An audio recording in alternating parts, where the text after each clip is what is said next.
Atos 13.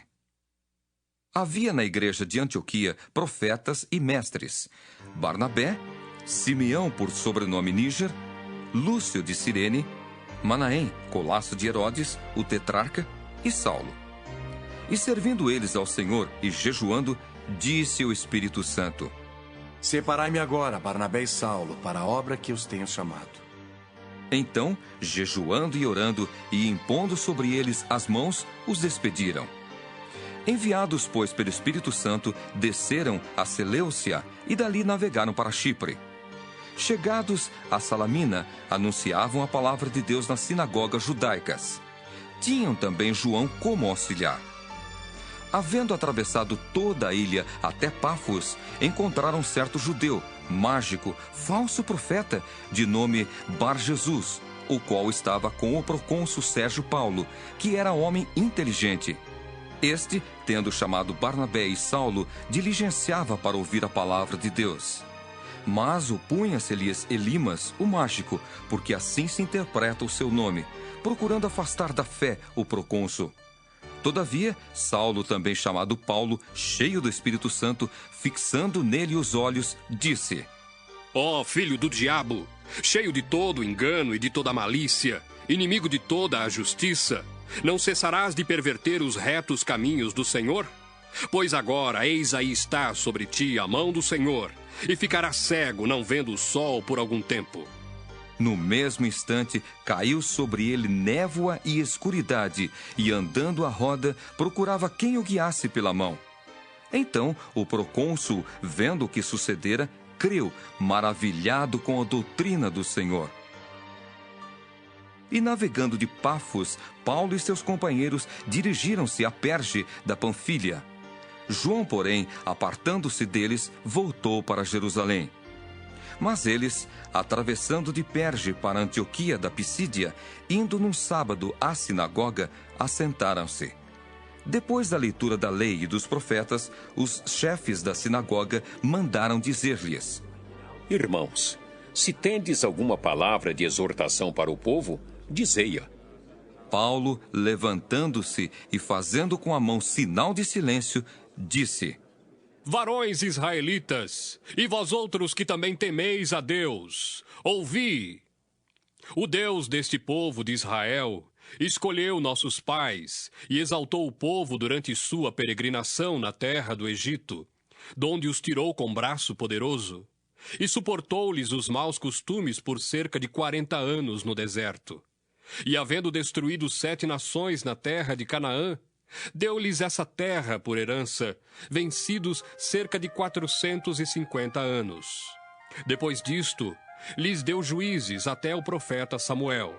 Então, eles pediram um rei, e Deus lhes deparou Saul, filho de Quis, da tribo de Benjamim, e isto pelo espaço de 40 anos.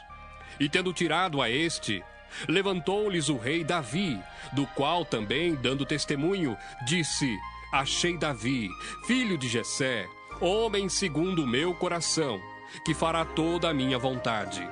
Da descendência deste, conforme a promessa, trouxe Deus a Israel o Salvador, que é Jesus.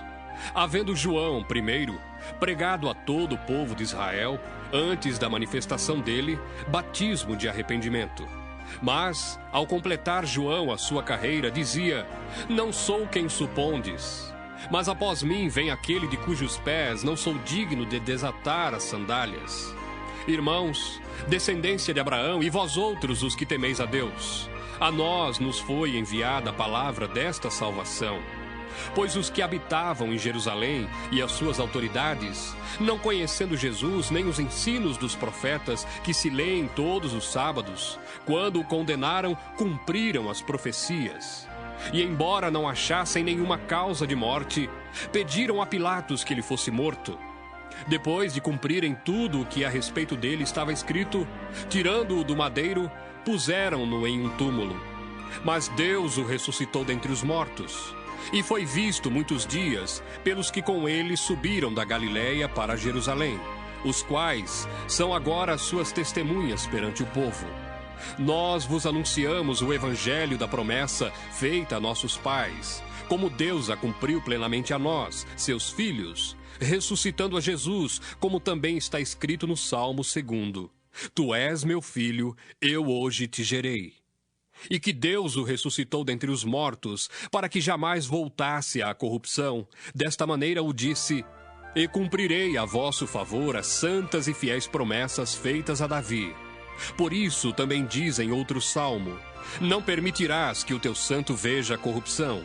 Porque, na verdade, tendo Davi servido à sua própria geração, conforme o desígnio de Deus, adormeceu, foi para junto de seus pais e viu corrupção. Porém, aquele a quem Deus ressuscitou não viu corrupção. Tomai, pois, irmãos, conhecimento de que se vos anuncia remissão de pecados por intermédio deste. E por meio dele todo o que crê é justificado de todas as coisas, das quais vós não pudestes ser justificados pela lei de Moisés. Notai, pois, que não vos sobrevenha o que está dito nos profetas. Vede, ó desprezadores, maravilhai-vos e desvanecei, porque eu realizo em vossos dias obra tal, que não crereis se alguém vô-la contar. Ao saírem eles, rogaram-lhes que, no sábado seguinte, lhes falassem estas mesmas palavras. Despedida a sinagoga, muitos dos judeus e dos prosélitos piedosos seguiram Paulo e Barnabé. E estes, falando-lhes, os persuadiam a perseverar na graça de Deus. No sábado seguinte, afluiu quase toda a cidade para ouvir a palavra de Deus. Mas os judeus, vendo as multidões, tomaram-se de inveja e, blasfemando, contradiziam o que Paulo falava. Então Paulo e Barnabé, falando ousadamente, disseram: Cumpria que a vós outros, em primeiro lugar, fosse pregada a palavra de Deus. Mas, posto que a rejeitais e a vós mesmos vos julgais indignos da vida eterna, eis aí que nos volvemos para os gentios. Porque o Senhor assim nolo determinou: Eu te constituí para a luz dos gentios, a fim de que sejas para a salvação até aos confins da terra.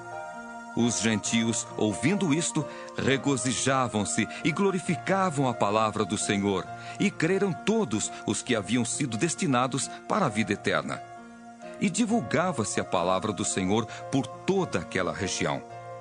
Mas os judeus instigaram as mulheres piedosas de alta posição e os principais da cidade e levantaram perseguição contra Paulo e Barnabé, expulsando-os do seu território. E estes, sacudindo contra aqueles o pó dos pés, partiram para Icônio. Os discípulos, porém, transbordavam de alegria e do Espírito